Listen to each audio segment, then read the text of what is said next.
সবাইকে অগ্রিম ধন্যবাদ। আবার শুরু করতে যাচ্ছি আমাদের নতুন ভিডিও। তো আমরা আজকে দেখব যেভাবে আমরা মোবাইলের স্টোরেজ ক্লিয়ার করতে পারি, ক্যাশ ডিলিট করতে পারি।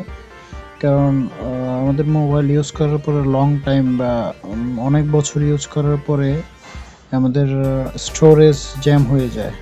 তখন কোনো কিছু ওপেন করতে গেলে মোবাইলে বিভিন্ন ঝামেলা করে, হ্যাং হয়ে যায়, ঠিকভাবে চলে না।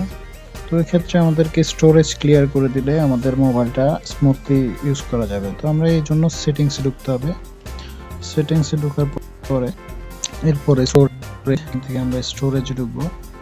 স্টোরেজে ঢোকার পরে এখান থেকে আমাদের স্টোরেজ ক্যালকুলেশন করবে, কত পার্সেন্ট কোথায় ইউজ করছে, ভিডিওর জন্য কত পার্সেন্ট, ইমেজের জন্য, অডিওর জন্য, ডকুমেন্টসের জন্য, আদার্স অ্যাপ, সিস্টেম, অ্যাভারেজে আপনার কত ফ্রি আছে সব এখানে দেখা যাবে।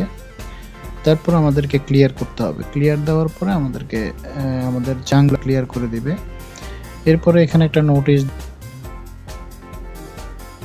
the future requires phone master to have access to your permission, please go to setting and enable it.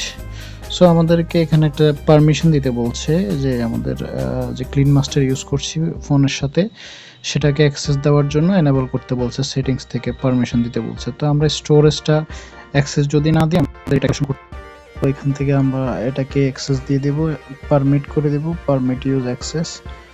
এরপরে আমাদের এখান থেকে ক্যালকুলেশন শুরু হয়ে যাবে, কোথায় আছে ক্যাশ সেটা এভারেজে দেখা যাবে। আমরা ভিডিওর জন্য ক্লিন করতে পারবো এখান থেকে। তো ভিডিও আমাদের ইউটিউবের ক্যাশ চলে যাবে। হিস্ট্রি থেকে ক্লিন করলাম, ডিলিট দিলাম, চলে।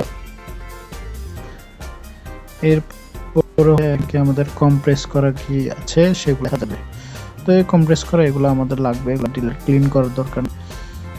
এই হচ্ছে ক্লিন আপের সিস্টেম। আর হচ্ছে ইনস্টাগ্রামে আমাদের কিছু ক্লিনের দরকার আছে। তো ইনস্টাগ্রাম থেকে ড্যাশগুলো এমবিগুলো ইয়ে করা আছে সেগুলো ডিলিট করে দিবে এখান থেকে। ক্লিন হয়ে গেল।